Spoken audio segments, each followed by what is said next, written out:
ఈరోజు ఈ వాక్యాన్ని మనం ధ్యానించబోతున్నాము. మీరు దేవుని సంబంధులు, మీలో ఉన్నవాడు లోకంలో ఉన్నవాని కంటే గొప్పవాడు కనుక మీరు వారిని జయించి ఉన్నారు. మొదటిగా ఈ వాక్యంలోని కొన్ని రహస్యాలు ఈరోజు మనం ధ్యానిద్దాం. మొదటిగా ఇక్కడ వాక్యం ఏం పలుకుతుందంటే, మీరు దేవుని సంబంధులు. ఈ లోకాన్ని మనం జయించాలంటే, ఈ లోకంలో సాతానుని మనం జయించాలంటే, బలహీనతలు మనం జయించాలంటే, జయ జీవితాన్ని మనం జీవించాలంటే మొదటిగా మనం దేవుని సంబంధులము అవునో కాదో మనం పరిశీలన చేసుకోవాలి.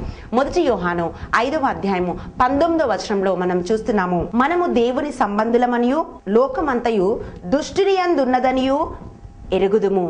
అంటే ఈ లోకమంతా దుష్టునిలో ఉన్నది, కానీ ఈ లోకంలో ఉన్న మనము, యేసుక్రీస్తుని విశ్వసించిన మనము దేవుని సంబంధులమని వాక్యం పలుకుతుంది. ఇక్కడ రెండు రకాల మనుషుల గురించి దేవుని వాక్యం సెలవిస్తుంది. మొదటి వాళ్ళు ఎవరంటే దేవుని సంబంధులు, రెండో వాళ్ళు ఎవరంటే ఈ లోక సంబంధులు, వాళ్ళు దుష్టునికి సంబంధించిన వాళ్ళు. ప్రియ సహోదరుడా, ప్రియ సహోదరి, యోహాను సువార్త 16వ అధ్యాయము 33వ వచనంలో వాక్యం ఇట్లా పలుకుతుంది, నేను ఈ లోకాన్ని జయించాను కనుక మీరు కూడా ఈ లోకాన్ని జయిస్తారని దేవుని వాక్యం పలుకుతుంది. యోహాను సువార్త 8వ అధ్యాయము 44వ వచనం మనం పరిశీలన చేసినట్లయితే, మీరు మీ తండ్రి యగు అపవాది సంబంధులు, మీ తండ్రి దురాశలు నెరవేర్చగోరుచున్నారు. ఆది నుండి వాడు నరహంతకుడై ఉండి సత్యమందు నిలిచిన వాడు కాదు, వాని యందు సత్యమే లేదు. వాడు అబద్ధమాడునప్పుడు తన స్వభావమును అనుసరించియే మాట్లాడును. వాడు అబద్ధికుడు, అబద్ధమునకు జనకుడై ఉన్నాడు. దేవుని సంబంధులు, దేవుని వెంబడించేవాళ్ళు, దేవుని వాక్య ప్రకారము జీవించేవాళ్ళు, ఆయన ఆజ్ఞలు అనుసరించేవాళ్ళు. అయితే లోక సంబంధులు ఎవరంటే దుష్టుని ఆలోచనలు చొప్పున నడిచేవారు ఈ లోక సంబంధులు. లూకా సువార్త 4వ అధ్యాయం 5వ వచనంలో మనం చూస్తున్నాము, అప్పుడు అపవాది ఆయనను తీసుకొని పోయి భూలోక రాజ్యములన్నిటినీ ఒక్క నిమిషంలో ఆయనకు చూపించి, ఈ అధికారం అంతయు ఈ రాజ్యముల మహిమయు నీకిత్తును, అది నాకు అప్పగింపబడి ఉన్నది, అదెవనికి నేను ఇయ్యగోరుదునో వానికిత్తును, కాబట్టి నీవు నాకు మ్రొక్కితివా, ఇదంతయు నీదగునని ఆయనతో చెప్పెను. లూకా సువార్త 4:5లో మనం పరిశీలన చేస్తే, యేసుక్రీస్తు ఉపవాసం ముగించిన తర్వాత సాతాను యేసుక్రీస్తు యొద్దకు ఆయనను శోధించడానికి వచ్చింది. అప్పుడు ఒక్క నిమిషంలో ఈ రాజ్యం అంతటిని, భూలోక మహిమలన్నిటినీ కూడా యేసు ప్రభుకు చూపించి సాతాను అంటున్నాడు, ఒక్కసారి నువ్వు నాకు నమస్కారం చేసినట్లయితే ఇదిగో ఈ భూలోక మహిమ అంతయు కూడా నేను నీకు ఇస్తానని సాతాను యేసుక్రీస్తును శోధించినట్లుగా మనం చూసాము. కానీ యేసుక్రీస్తు అంటున్నారు, ఇదిగో నా దేవునికి మొక్కి ఆయనను మాత్రమే సేవించాలని ధర్మశాస్త్రమందు రాయబడి ఉండలేదా అని సాతానుతో పలుకుతున్నప్పుడు, ఈ లోక మహిమకు, ఈ లోకంలోని ధనానికి, కీర్తికి యేసు ప్రభు లొంగిపోలేదు. ప్రియ సహోదరి, ప్రియ సహోదరుడా, అయితే ఆయన ఎప్పుడైతే సాతానుని ఎదిరించాడో, అపవాదిని మీరు ఎదిరించండి అప్పుడు వాడు మీ యొద్ద నుంచి పారిపోవునని వాక్యం పలుకుతుంది. ఎప్పుడైతే సాతానుని యేసుక్రీస్తు వాక్యం ద్వారా ఎదిరించాడో అప్పుడు సాతాను యేసుక్రీస్తుని విడిచిపోయి పారిపోయినట్లుగా మనం చూస్తున్నాము. అయితే ఈ లోకం అంతా కూడా యేసు ప్రభు సర్వాధికారి, సృష్టికర్త. అయితే ఆ సృష్టికర్తకే ఈ లోక మహిమలను సాతాను చూపించాడు. అయితే ఆయనకు చూపించిన సాతాను మనకు చూపించాడా? ఈ లోకంలో ఈరోజు పేరు ప్రతిష్టల కొరకు, డబ్బు కొరకు, ఈ లోక ఆశల కొరకు పడిపోతున్న వాళ్ళ, ఆత్మను కోల్పోతున్న వాళ్ళు అనేక మంది ఉన్నారు. ప్రియ సహోదరి, ప్రియ సహోదరుడా, ఈ లోకంలో జయ జీవితం జీవించాలంటే మొదటిగా మనం పరిశీలించవలసినది ఏమిటంటే, మనము దేవుని సంబంధులమా? ఫిలిప్పీ రాసిన లేఖ 3వ అధ్యాయము 20వ వచనంలో పౌలు గారు ఫిలిప్పీలకు లేఖ రాస్తూ ఆయన అంటున్నాడు, మన పౌరస్థితి పరలోకమందున్నది. మనం ఈ లోకంలో ఉన్నాము, కానీ మన పౌరస్థితి పరలోకమందున్నది. ప్రతినిత్యం కూడా ఇక్కడ మన జీవితం శాశ్వతం కాదు, మనం యాత్రికులమే అని. అయితే భక్తులందరూ కూడా బైబిల్ గ్రంథంలో వాళ్ళు సెలవిస్తున్నారు, మన పౌరస్థితి పరలోకమందున్నది. ఈ లోకం ఎవరికి కూడా శాశ్వతం కాదు. 50 సంవత్సరాలు బ్రతికినా, 60 సంవత్సరాలు బ్రతికినా, 70 సంవత్సరాలు, 100 సంవత్సరాలు బ్రతికినా, ఎన్ని సంవత్సరాలు బ్రతికినా కూడా మనిషి చివరిగా మరణించవలసిందే. అయితే ఆ యేసుక్రీస్తు ముందు, ఆయన రాకడలో ఆయన ముందు మనం నిలబడవలసిందే. ప్రియ సహోదరి, ప్రియ సహోదరుడా, కానీ ఈ లోకంలో మనం జీవిస్తున్నప్పుడు మనం ఎలా జీవిస్తున్నామో అదే ఆయన ముందు మనం నిలబెట్టడానికి అర్హతను సంపాదించి పెట్టేది. అందుకే పౌలు గారు చెప్తున్నాడు, ఇదిగో మా పౌరస్థితి పరలోకమందున్నదని వాక్యం సెలవిస్తుంది. ఈ రోజు నిజంగా మొదటిగా ఈ లోకంలో నువ్వు జయం పొందాలంటే, జయ జీవితం నువ్వు జీవించాలంటే పరిశీలించవలసిన మొదటి అంశం ఏమిటంటే, మీరు దేవుని సంబంధుల, దుష్టుని సంబంధుల, ఈ లోక సంబంధుల. అందుకే బాప్తిస్మ యోహాన్ అంటున్నాడు, సర్ప సంతానమా అని అక్కడున్న పరిసయ్యులని అందరినీ కూడా ఆయన సంబోధిస్తున్నాడు. ఈ రోజు నిజంగా ఈ వాక్యము మనలో నెరవేర్చబడాలంటే మొదటిగా మనం పరిశీలించవలసిన అంశం ఏమిటంటే, మనం దేవుని సంబంధులమా, లోక సంబంధులమా. ఈ లోకం శాశ్వతం కాదు ప్రియ సహోదరి, ప్రియ సహోదరుడా. అయితే బురదలో ఎలాగైతే తామర ఉంటుందో, కానీ ఆ బురద ఎప్పుడు కూడా తామర పువ్వుకు అంటుకోదు. అయితే దాని కాండం అట్లా పైకి వచ్చి తామర పువ్వు పైన అట్లా వికసించి ఉంటుంది. అయితే దాన్ని చూసినప్పుడు మొదటగా బురద మనని ఆకర్షించదు, కానీ ఆ తామర పువ్వు మనని ఆకర్షిస్తుంది.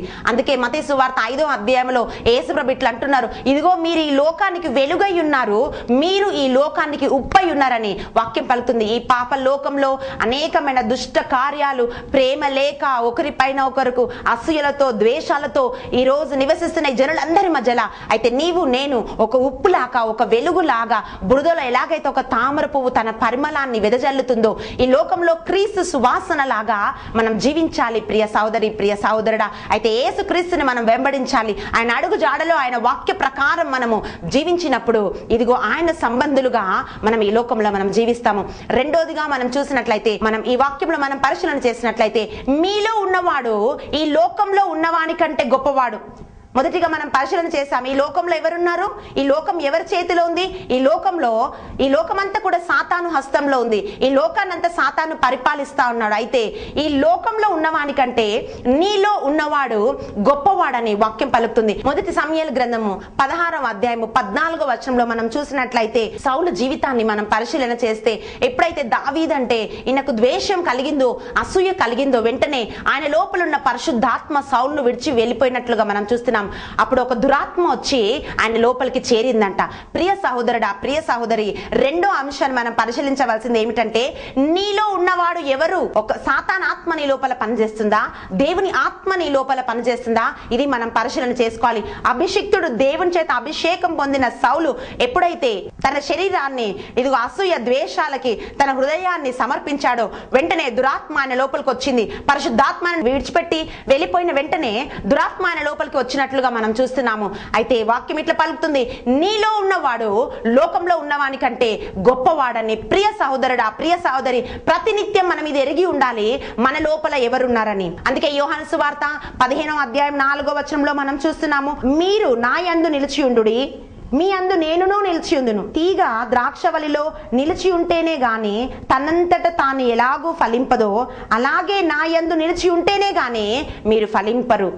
యేసుక్రీస్తు చెప్తా అన్నారు, ఇదిగో మీరు నా యందు ఉంటే నేను మీ యందు ఉంటా. యేసు ప్రభు మన యందు ఉంటున్నాడు. అయితే ఆయన మనలో ఉన్నప్పుడు మాత్రమే మనము ఈ లోకాన్ని జయించగలుగుతాము. ప్రియ సహోదరి, ప్రియ సహోదరుడా, మత్తయి సువార్త 1వ అధ్యాయం 23వ వచనంలో మనము చూస్తున్నాము. అయితే దేవదూత వచ్చి కన్యక మరియమ్మతో చెప్తుంది, ఇదిగో నువ్వు ఒక కుమారునికి అంటావు, ఆయనకు ఇమ్మానుయేలు అని నువ్వు పేరు పెడతావని. అయితే ఇమ్మానుయేలు అంటే అర్థం ఏమనగా దేవుడు నీతో ఉన్నాడని అర్థం. దేవుడు మనతో ఉంటాడు. మత్తయి సువార్త 28వ అధ్యాయము 20వ వచనము మనం పరిశీలన చేసినట్లయితే, ఈ యుగ సమాప్తి వరకు సదాకాలము నేను మీతో ఉంటానని దేవుడు వాగ్దానం ఇస్తున్నాడు. ప్రియ సహోదరి, ప్రియ సహోదరుడా, ఆయన మనలో ఉన్నప్పుడు, ఆయన సర్వాధికారి అయిన దేవుడు. అయితే ఆయన మనలో ఉన్నప్పుడు కొలస్సి 3:11లో కూడా మనం చూస్తున్నాము, క్రీస్తే సర్వము, అందరిలో ఆయన ఉన్నాడని వాక్యం పలుకుతాంది. అయితే ఇమ్మానుయేలు దేవుడై ఆయన మనతో ఉంటున్నాడు. యుగ సమాప్తి వరకు సదాకాలము ఆయన మనతో ఉంటున్నాడు, మనలో ఉంటున్నాడు, మనలో నివాసం చేస్తున్నాడు. అందుకనే మనం పరిశీలించుకోవాలి, నీలో నివసిస్తున్నది ఎవరు. మొదటిగా మనం పరిశీలించవలసినది ఏమిటంటే, నువ్వు ఈ లోక సంబంధివా, దేవుని సంబంధివా? రెండోదిగా, నీ లోపల ఎవరున్నారు?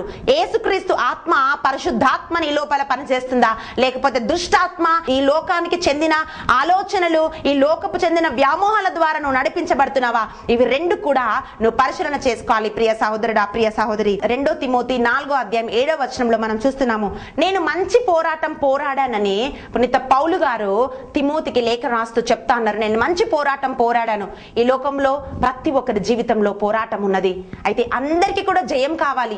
కానీ ఎవరు జయం పొందుతారంటే ఎవరైతే దేవుని సంబంధులు, ఎవరిలో అయితే యేసుక్రీస్తు ఉన్నాడో, యేసుక్రీస్తు పరిశుద్ధాత్మ ఎవరిలో అయితే పనిచేస్తుందో వారు ఈ లోకాన్ని జయిస్తారని వాక్యం పలుకుతుంది. మానవ శరీరంలో మనం చూసినట్లయితే రెడ్ బ్లడ్ సెల్స్ ఉంటాయి, వైట్ బ్లడ్ సెల్స్ ఉంటాయి. అయితే ఈ తెల్ల రక్త కణాలు ఒక మనిషి లోపలికి ఏవైనా వ్యాధులు రాకుండా నిరోధించే ఒక శక్తిని ఈ తెల్ల రక్త కణాలు ఒక మానవునికి ఇస్తా ఉంటాయి. అయితే అవి ఎప్పుడైతే తగ్గిపోతా ఉంటాయో ఆ మనిషి లోపలికి రకరకాల వ్యాధులు ఎంటర్ అవ్వటానికి ఛాన్సెస్ ఉంటాయి. అయితే దేవుడు ఈ శరీరాన్ని ఎలా నిర్మించాడంటే, అయితే మనము జీవిస్తున్నంత కాలము మనకు తెలియకుండానే మన శరీరం లోపల ఈ పోరాటం జరుగుతూ ఉంటుంది.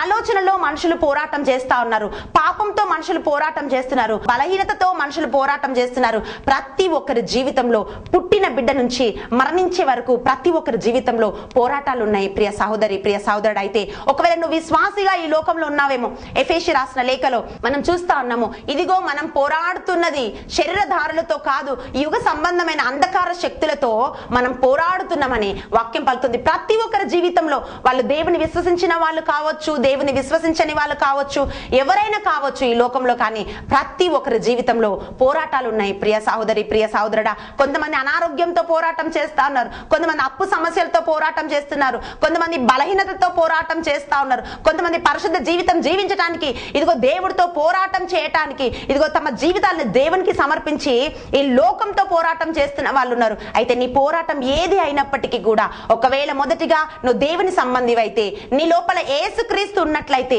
ప్రియ సహోదరుడా, నువ్వు జయ జీవితాన్ని నువ్వు పొందుకుంటావు. 2 రాజుల గ్రంథము 6వ అధ్యాయము 8వ వచనం నుంచి మనం పరిశీలన చేసినట్లయితే, ఇక్కడ సిరియా అనే ఒక దేశము ప్రతిసారి ఇజ్రాయేళ్ల మీదకి దండెత్తి వస్తా ఉన్నారు.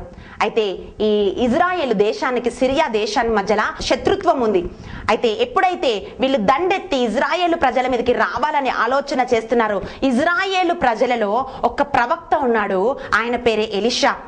అయితే ఎప్పుడైతే రాజు అలా ప్లాన్ చేసి ఇజ్రాయెల్ ప్రజలపైకి రావాలని ఆలోచన చేస్తున్నాడో, వెంటనే దేవుడు ఎలీషా ప్రవక్తకి బయలుపరిచినప్పుడు ఎలీషా ప్రవక్త ఇజ్రాయేలు రాజుకు ఆయన తెలియజేస్తున్నాడు, ఇదిగో మీరు ఇక్కడికి మీరు వెళ్ళొద్దు, ఈ స్థలం నుంచి మీరు వెళ్ళొద్దు, ఎందుకంటే ఇక్కడ శత్రువులు మాటు వేస్తున్నారు, మీరు ఈ స్థలంకి మీరు వెళ్ళొద్దని. అయితే ఎలీషా ప్రవక్త ప్రతినిత్యం కూడా ఇజ్రాయేలు రాజుని హెచ్చరిస్తున్నాడు. ఎన్నోసార్లు తన సైన్యాన్ని పంపించి సిరియా దేశపు రాజు ఒకరోజు అలసిపోయి వాళ్ళ సేవకులందరినీ కూడా పిలిచి ఆయన అంటున్నాడు, ఎవరో నాకు ద్రోహం చేస్తున్నారు. అయితే ఇక్కడ జరుగుతున్న ప్రతి ఒక్క విషయం కూడా ఇజ్రాయేలు ప్రజలకు తెలియజేస్తున్నారు, ఆ ఇజ్రాయేలు రాజుకు తెలియజేస్తున్నారు, ఎవరో ఇక్కడ ఉన్న వాళ్ళు నాలో మోసం చేస్తున్నారు అని పలుకుతున్నప్పుడు ఆ సేవకులలో ఒక సేవకుడు చెప్తున్నాడు, అయ్యా మేము నీ ఉప్పు తిన్న వాళ్ళము, నీకు మేము మోసం చేయటం లేదు. అయితే ఇజ్రాయేలు ప్రజలలో ఒక ప్రవక్త ఉన్నాడు, నువ్వు అంతఃపురంలో రహస్యంగా మాట్లాడుతున్న మాటలు ఆ ఎలీషా ప్రవక్తకు తెలిసిపోతాయని చెప్పినప్పుడు అయితే రాజు అంటున్నాడు, అయితే మీరు వెళ్ళి మొదటిగా ఆ రాజును పట్టుకోవటానికి ముందుగా ఆ ఎలీషా ప్రవక్తను మీరు పట్టుకోమని తన సేవకులందరికీ కూడా సిరియా దేశపు రాజు ఆజ్ఞ ఇచ్చినట్లుగా మనం చూస్తున్నాం. 2 రాజుల గ్రంథం 6వ అధ్యాయము 14వ వచనంలో మనం చూస్తున్నాము. కాబట్టి రాజు అచటకి గుర్రములను రథములను గొప్ప సైన్యములను పంపెను, వారు రాత్రివేళ వచ్చి నలుదిశలా పట్టణమును చుట్టుకొనగా. ఈ ప్రవక్త ఒక యుద్ధ వీరుడు కాదు, ఆయన దగ్గర ఏ ఆయుధాలు, ఏ గుర్రాలు, ఏ రథాలు ఏమీ లేవు. కానీ అయితే ఈ రాజు ఏం చేస్తున్నాడంటే గొప్ప సైన్యముతో, మామూలుగా సైన్యం కాదు, గొప్ప సైన్యంతో, రథాలతో, సైనికులతో ఈ ఒకే ఒక వ్యక్తి ఎలీషా ప్రవక్తను పట్టుకోవటానికి నలుదిశలా వాళ్ళు రాత్రంతయుడు కూడా కావలి కాసినట్లుగా మనం చూస్తున్నాం.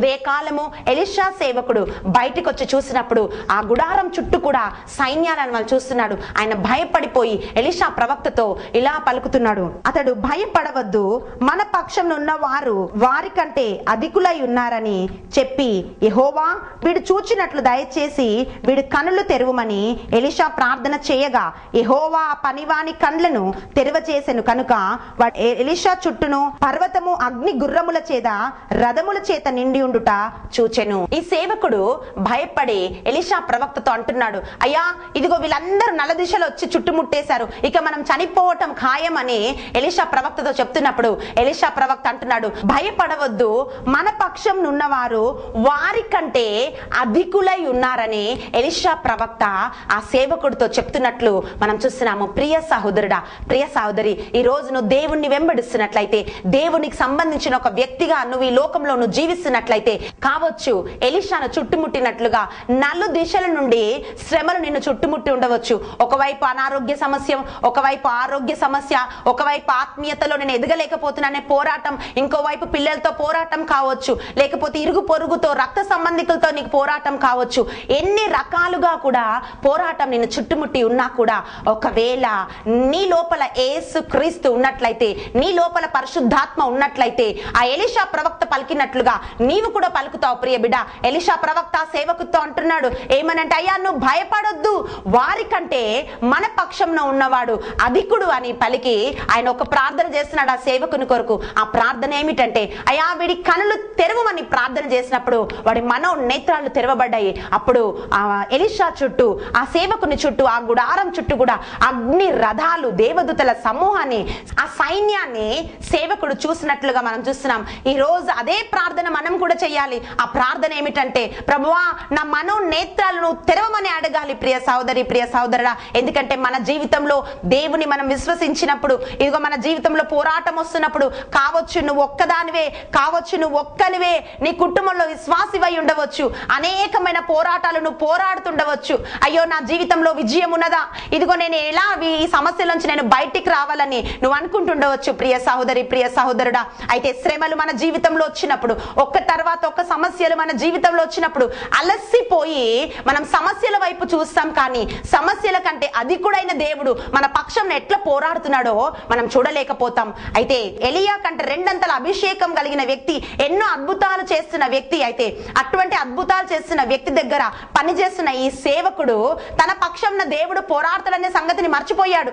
ఈ ప్రవక్తని, దైవ సేవకుని కాపాడతాడనే విషయాన్ని ఆయన మర్చిపోయాడు. మర్చిపోయి అంటున్నాడు, అయ్యా ఇక మనం చనిపోవాల్సిందే, ఇదిగో వాళ్ళందరూ మన చుట్టుముట్టు చేరారు అన్నప్పుడు అయితే ఎలీషా చక్కటి ప్రార్థన చేశాడు. ఆ ప్రార్థన ఏమిటంటే, అయ్యా వీడు కనులు తెరవమన్నప్పుడు వాడి కళ్ళు తెరవబడి అగ్ని రథాలను, అగ్ని గుర్రాలను చూశాడు. ప్రియ బిడ్డ, ఈ రోజు నీ సమస్యలో చిక్కుకొని దేవుడి పైన విశ్వాసం నువ్వు కోల్పోతున్నావేమో, దేవుని నువ్వు చూడలేకపోతున్నావేమో, ఆయన బలమైన హస్తం నీతో ఉన్నదని నువ్వు గుర్తుపట్టలేకపోతున్నావేమో. అయితే నువ్వు ప్రార్థన చేయి, ప్రభువా నా మనో నేత్రాలను నువ్వు తెరవమని నువ్వు ప్రార్థన చేసినప్పుడు నీ పక్షంన యుద్ధం చేసేవాడు ఈ లోకంలో పోరాడుతున్న మనుషులందరికంటే కూడా అధికుడు. ప్రియ సహోదరి, ప్రియ సహోదరుడా, సిరియా దేశపు రాజు కేవలము రథాలని, సైన్యాన్ని, గొప్ప సైన్యాన్ని మాత్రమే పంపించాడు. కానీ ఎలీషా పక్షంన పోరాడుతున్నది ఎవరో తెలుసా? అగ్ని రథాలు, అగ్ని గుర్రాలతో, ఇదిగో గొప్ప దేవదూతల సమూహముతో. అయితే ఎలీషా పక్షంన నిలబడటానికి తన దేవదూతల్ని దేవుడు పంపించాడు వాళ్ళ పక్షంన. ఈ రోజు ప్రియ బిడ్డ, ఈ రోజు నీ జీవితంలో కూడా అటువంటి పోరాటాలు జరుగుతున్నాయేమో. అయితే ఆ పోరాటాల మధ్యలో దేవుడు నాకు లేడు, నేను ఇన్ని సంవత్సరాలు నేను దేవుడిని వెంబడిస్తుంటే ఎప్పుడు నన్ను దేవుడు దీనిలోంచి బయటికి తీస్తాడు అని అటువంటి ఒక ఆలోచనలను ఉండి ఉండవచ్చు. కానీ ఎలీషా పక్షమున పోరాడిన అదే దేవుడు ఈ రోజు నీ పక్షమున కూడా పోరాడతాడు. హల్లెలూయా. ఎందుకంటే ఆయన సైన్యములకు అధిపతి అయిన దేవుడు. ప్రియ సహోదరి, ప్రియ సహోదరుడా, నీకు విరోధంగా రూపింపబడిన ఏ ఆయుధం కూడా వర్ధిల్లదు. ఆయన ఇట్లా వాగ్దానం ఇస్తున్నాడు, నీతో పోరాడు వారితో నేను పోరాటం చేస్తాను. ఇక నువ్వు చూస్తే, నువ్వు వెతికితే కూడా నీ శత్రువులు నీకు కనిపించరని నేను వాగ్దానం చేస్తున్నాడు. అయితే మనం ఇలాంటి ఒక జయ జీవితం పొందుకోవాలంటే మొదటిగా మనం దేవుని సంబంధులుగా అయి ఉండాలి. అయితే మన లోపల దేవుని ఆత్మ పని చేయాలి. మూడోదిగా ఆయనను మనం వెంబడించాలి. అటువంటి ఒక విశ్వాసము మన లోపల ఉండాలి. నిర్గమకాండం 14వ అధ్యాయము 14వ వచనంలో మనం చూస్తున్నాము, యెహోవా మీ పక్షమున యుద్ధము చేయును, మీరు ఊరకే ఉండవలనని ప్రజలతో చెప్పెను.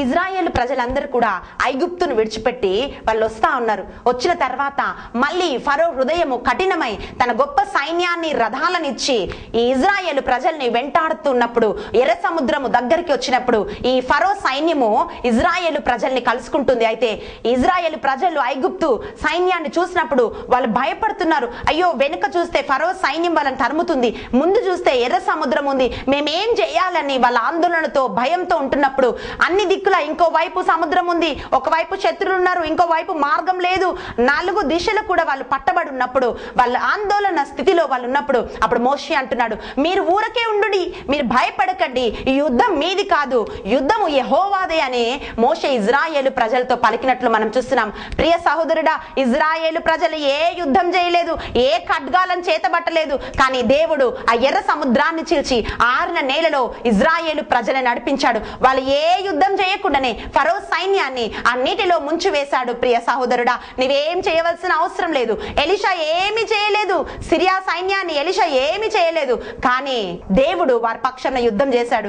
ఇజ్రాయేల్ ప్రజలు ఇక్కడ యుద్ధం చేయలేదు, దేవుడే వారి పక్షంన యుద్ధం చేశాడు. ఈ రోజు దేవునిలో నువ్వు ఉన్నట్లయితే నీ పక్షంన ఎవరు యుద్ధం చేయటం అవసరం లేదు. ఈ లోకంలో అధికారులు నీ పక్షంన యుద్ధం చేయటం అవసరం లేదు. దేవుడే స్వయముగా, అయితే ఆయన అంటున్నాడు, మనం వాక్యంలో పరిశీలన చేసినట్లయితే నేను సైన్యములకు అధిపతి అయిన దేవుడునని ఆయన పలుకుతా ఉన్నాడు. అయితే అటువంటి సైన్యములకు అధిపతి అయిన దేవుడు నీ పక్షంన నా పక్షంన ఆయన పోరాడడానికి ఉన్నాడు. ప్రియ సహోదరి, ప్రియ సహోదరుడా, కానీ నువ్వు ప్రార్థించవలసినది ఏమిటో తెలుసా? ఆయన హస్తాన్ని నువ్వు చూడగలగాలి. ఎలీషా దగ్గరున్న సేవకుడు భయంతో ఆందోళనతో ఉన్నప్పుడు అయితే ఎలీషా ప్రార్థిస్తున్నాడు, అయ్యా వీడి కనులు తెరవమని. అయితే ఇజ్రాయేలు ప్రజలు భయంతో ఆందోళనతో ఉన్నప్పుడు మోషే చెప్తున్నాడు, ఈ యుద్ధము మీది కాదు, యుద్ధము యావేదని. ప్రియ సహోదరుడా, ఈ రోజు నీ జీవితంలో యుద్ధం జరుగుతున్నప్పుడు ఆదికాండము 21వ అధ్యాయము 19వ వచనంలో మనం చూస్తున్నాము, హాగార్ అనే ఒక స్త్రీని మనం చూస్తున్నాం. ఆమె ఒక దాసి స్త్రీ అబ్రహాము ద్వారా గర్భం ధరించినప్పుడు, ఆమెలో గర్భం ప్రవేశించినప్పుడు, ఇదిగో సారా ఆమె ఇంట్లోంచి తరిమి వేసినప్పుడు ఆమె అరణ్యంలోకి పారిపోతున్నప్పుడు ఆ నీటి బుగ్గ యొద్ద దేవదూత హాగారును దర్శించి ఆమెను దీవించి, అమ్మా నువ్వు ఈ అరణ్యంలో ఈ ఎడారిలో నువ్వు పరిగెత్తవలసిన అవసరం లేదు, నువ్వు తిరిగి వెళ్ళమని, ఇదిగో నీ సంతానం నేను దీవిస్తానని దీవించి హాగారుని పంపేసినప్పుడు తర్వాత ఆమె తిరిగి ఇంటికి వెళ్ళింది. ఆమె ఒక కుమారుణ్ణి కనింది, అతనికి ఇష్మాయేల్ అని పేరు పెట్టింది. తర్వాత అబ్రహాము తిరిగి ఆదికాండం 21వ అధ్యాయము 19వ వచనం మనం చూస్తున్నాము, తిరిగి ఆమె కుమారుడు కొద్దిగా పెద్దగా అయిన తర్వాత దేవుడు చెప్తున్నాడు అబ్రహాముతో, ఇదిగో అబ్రహాము ఈ హాగారిని ఇష్మాయేలును పంపించేసే నీ దగ్గర నుంచి, నేను సారా ద్వారా వచ్చిన సంతానాన్ని దీవిస్తా అని చెప్పినప్పుడు ఎప్పుడైతే హాగారును వీళ్ళని పంపించేశారో అప్పుడు మళ్ళీ ఆమె అరణ్యంలోకి ఎడారిలోకి ఆమె వెళ్తున్నప్పుడు ఆ తిత్తులలో నీరైపోయింది, ఆహారం అయిపోయింది. అయితే తన కుమారుని దూరంగా పడేసి, అయితే ఆ కుమారు నుంచి దూరంగా ఈ తల్లి వెళ్ళిపోయి అయితే ఏడుస్తా ఉన్నప్పుడు, ఎలిగెత్తి ఏడుస్తున్నప్పుడు మనం చూస్తున్నాము, అప్పుడు దేవదూత మళ్ళీ ఆమెకు ప్రత్యక్షమై, ఇదిగో నీ దుఃఖాన్ని నేను చూశాను, నీ చిన్నవాని ఏడుపు నాకు వినబడింది అని ఆమె కళ్ళు తెరిచినప్పుడు ఆమె నీటి బుగ్గను ఆమె చూసి తిత్తులలో ఆ నీళ్లు నింపి ఆ బాలుడికి తాగిచ్చినట్లుగా మనం చూస్తున్నాము. ప్రియ సహోదరుడా, ప్రియ సహోదరి, మనం దుఃఖంలో ఉన్నప్పుడు దేవుడు మనతో ఉన్నాడనే సంగతిని మనం మర్చిపోతాం. హాగారు కూడా తన జీవితంలో మర్చిపోయింది. తన గర్భంతో ఉన్నప్పుడు దీవించిన ఆ దేవుడు, అయితే అదే దేవుడు ఇప్పుడు తన సమస్యలో ఉన్నప్పుడు మళ్ళీ తనని లేవనెత్తాడు, తన దీవిస్తాడు, నాతో ఉంటాడనే సంగతిని ఆమె మర్చిపోయింది. అయితే దావీదు జీవితంలో మనం చూసినట్లయితే దావీదు అంటున్నాడు, ఇదిగో నేను గొర్రెలు కాస్తున్నప్పుడు ఎలుగుబంటిని సింహాన్ని చంపటానికి శక్తినిచ్చిన అదే దేవుడు ఈ గొలియాతును కూడా చంపటానికి నాకు శక్తినిస్తాడని ఆయన పలుకుతున్నాడు. ప్రియ బిడ్డ, ఈ రోజు నీ జీవితంలో అనేకమైన పోరాటాలను చేస్తుండవచ్చు. అయితే ఒక పోరాటం కంటే ఇంకొక పోరాటం బలమైనదిగా ఉండవచ్చు, కానీ ఎటువంటి బలమైన పోరాటం నీ జీవితంలో వస్తున్నప్పటికీ కూడా నీ పక్షంన యుద్ధం చేస్తున్న వాడు యెహోవా అని నువ్వు మర్చిపోకూడదు. ప్రియ సహోదరి, ప్రియ సహోదరుడా, ఇర్మియా గ్రంథం 1వ అధ్యాయము 10వ వచనంలో మనం చూస్తున్నాము, వారు నీతో యుద్ధము చేతురు గాని నిన్ను విడిపించుటకు నేను నీకు తోడై ఉన్నందున వారు నీ పైన విజయము పొందజాలరు. Praise the Lord. ఇర్మియాతో దేవుడు చెప్తున్నాడు, ఇర్మియాని తల్లి గర్భంలో రూపింపక మునిపే దేవుడు ఇర్మియాని ఎన్నుకున్నాడు. ప్రియ సహోదరి, ప్రియ సహోదరుడా, ఇర్మియాతో దేవుడు ఏం చెప్తున్నాడంటే, ఇదిగో వారు నీతో యుద్ధం చేస్తారు, యుద్ధం చేయనని దేవుడు చెప్పటం లేదు, యుద్ధాలు నీ జీవితంలో రావని దేవుడు చెప్పటం లేదు, పోరాటాలు నీ జీవితంలో రావని దేవుడు చెప్పటం లేదు. ఇర్మియాతో చెప్తున్నాడు దేవుడు, ఇదిగో వారు నీతో పోరాటం చేస్తారు, కానీ నేను నీకు తోడయ్యుండి వారి దగ్గర నుంచి నేను విడిపిస్తాను. నువ్వు ఈ లోకంలో జయం జీవితం నువ్వు పొందాలంటే నీ జీవితంలో పోరాటమే లేకపోతే గెలుపు ఓటమిల సమస్యలే నీ జీవితంలో లేదు. ఎప్పుడైతే నీ జీవితంలో పోరాటం ఉంటుందో నువ్వు ఒక జీవితం జీవిస్తున్నావనే ఒక సంగతిని నువ్వు గుర్తిస్తావు. ప్రియ సహోదరి, ప్రియ సహోదరుడా, అయితే ఇర్మియాతో దేవుడు చెప్తున్నాడు, ఇదిగో అనేక మంది నీతో పోరాటం చేస్తారు, కానీ ఎవరు కూడా నిన్ను గెలవలేరు, ఎందుకంటే నేను నీకు తోడై ఉంటాను, నిన్ను విడిపిస్తాను నడిపిస్తానని ఇర్మియాతో దేవుడు చెప్తున్నాడు. ప్రియ సహోదరి, ప్రియ సహోదరుడా, ఇర్మియాతో పలుకుతున్న అదే దేవుడు నీతో మాట్లాడుతున్నాడు. ఈ రోజు నీ జీవితంలో వస్తున్న అనేక పోరాటాలు నీ జీవితంలో వస్తాయి, కానీ ఆయన నీకు తోడై ఉండి ప్రతి ఒక్క పోరాటంలోంచి ఆయన నేను విడిపిస్తాడు. ఈ రోజు శరీరంలో నీకు బలహీనత, పోరాటాలను చూసి నువ్వు భయపడకు ప్రియ సహోదరి, ప్రియ సహోదరుడా. నీవు బలహీనుడవైతే నీ పక్షం ఉన్న దేవుడు బలవంతుడు. ఒకవేళ నువ్వు అనారోగ్యంతో ఉన్నట్లయితే ఇదిగో ఆయన తన గాయాల ద్వారా నీకు ఆరోగ్యం ఇచ్చే దేవుడు ఆయన. నేనే యెహోవా రాఫా, నేను స్వస్థపరచువాడనని ఆయన నీకు ఆరోగ్యం ఇస్తున్నాడు. ఇదిగో నువ్వు సొమ్మసిల్లిపోతుంటే నిన్ను బలపరచువాడు ఆయనే. ప్రియబిడా, నీ జీవితంలో ఓటమి ఉంటే ఆయన విజయ ధ్వజమై యెహోవా నిస్సి అయి నీ జీవితంలో జయమిచ్చే దేవుడు ఆయన. నీ జీవితంలో శాంతిని కోల్పోయి ఉన్నట్లయితే ఈ రోజు యెహోవా షాలోమై ఆయన నీకు శాంతినిస్తాడు. ప్రియబిడ్డ, నాకెవ్వరు లేరు, నా జీవితంలో ఒంటరిదానిగా నేనున్నాను, ఈ పోరాటం నేను చేయలేకపోతున్నానని నువ్వు ఒకవేళ దుఃఖంలో ఉన్నట్లయితే యెహోవా షమ్మాయి నీకు తోడై ఇమ్మానువేలై నీతో ఉండి నిన్ను నడిపించే దేవుడు ఆయన. ప్రియ సహోదరుడా, ప్రియ సహోదరి, ఈ రోజు ఒకటే నువ్వు ప్రార్థన చేయి. ఆ ప్రార్థన ఏమిటంటే, ప్రభువా నా మనోనేత్రాలను తెరువు ప్రభువా. ఆ రోజు ఎలీషా సేవకుని కళ్ళు తెరిచినట్లుగా, హాగారు కళ్ళు తెరిచినట్లుగా నీ హస్తం నాతో ఉన్నదని, నీవు నాతో ఉన్నవని, నీవు నాలో ఉండి పని చేస్తున్నవని ప్రభువా అయ్యా నా కళ్ళు తెరవమని ప్రార్థన చేయి. ప్రియ బిడ్డ, ఇదిగో ఆయన నీ పక్షం నుండే, నీకు విరోధి ఎవడు లేడు ప్రియ సహోదరి, ప్రియ సహోదరుడా. ఆయన నీ పక్షంలో యుద్ధం చేసేవాడు. ఈ పోరాటాలన్నిటిలో కూడా నీకు జయమిచ్చే దేవుడు ఆయన. ఈ రోజు అయితే నీ పోరాటం ఏదైనా సరే, నువ్వు అప్పు సమస్యలో ఉన్నట్లయితే అప్పు సమస్య నుంచి విడుదల చేసేవాడు ఆయన. నువ్వు ఆరాధిస్తున్న దేవుడు పరాక్రమశాలి, సైన్యములకు అధిపతి అయిన వాడు. అయితే ఈ రోజు నాకు జ్ఞానం లేదనుకుంటే ఆయన జ్ఞానానికి అధిపతి అయిన దేవుడు. నీ పోరాటం ఏదైనా, నీ సమస్య ఏదైనా, నీ సమస్యలన్నిటికీ చాలిన దేవుడు, సరిపోయిన దేవుడు ఆయన. ఈ రోజు కళ్ళు మూసుకొని ప్రార్థించి నువ్వు అడుగు ఆయనని. స్తోత్రం నాయన, పరిశుద్ధానికి వందనాలు ప్రభా. అయ్యా నీవు మా పక్షం ఉండగా మాకు విరోధి ఎవడు లేడు ప్రభా. ఈ రోజు టీవీ చూసిన ఈ బిడ్డల జీవితంలో ఎంత మంది ప్రభా ఆత్మీయ పోరాటాలలో, శారీరక పోరాటాలలో, ఈ లోక సంబంధమైన పోరాటాలలో ఉన్నారు ప్రభా. అయ్యా ఇదిగో సాతాను వారి మీద గర్జించు సింహం వలె పోరాడుతున్నట్లయితే యూదా గోత్రపు సింహమై ప్రభువా ఈ పోరాటాలలో నీ బిడ్డలకు విజయమీమని ప్రార్థిస్తున్నాం ప్రభువా. పరిశుద్ధాత్ముడ నా తండ్రి, అయ్యా వీరికి విరోధంగా రూపింపబడుతున్న ప్రతి ఒక్క ఆయుధాన్ని, ప్రతి ఒక్క ఆలోచనని ప్రభా యేసు నామములో బంధిస్తున్నాం ప్రభా. ఒక్క మార్గంలో వచ్చిన సాతాను 7 మార్గాలలో యేసు నామములో పారిపోను గాక ప్రభా. యెహోవా నిస్సి విజయ ధ్వజమై ప్రభా బిడ్డల జీవితంలో ఉండు ప్రభా. అయ్యా ఇగో సిలువ ద్వారా విజయోత్సవంతో ప్రభా నీ బిడ్డలను ప్రభా పైకి ఎత్తమని ప్రార్థిస్తున్నాను నా తండ్రి. నువ్వు మా తల ఎత్తువాడవు రాజా, నీకు వందనాలు. అయ్యా ఈ టీవీ చూసిన ప్రతి ఒక్క బిడ్డను మీరు దీవించి ఆశీర్వదించి పోరాటాలలో జయం అనుగ్రహించమని యేసు నామములో ప్రార్థిస్తున్నాను తండ్రి. ఆమేన్. దేవుడు మిమ్మల్ని దీవించును గాక.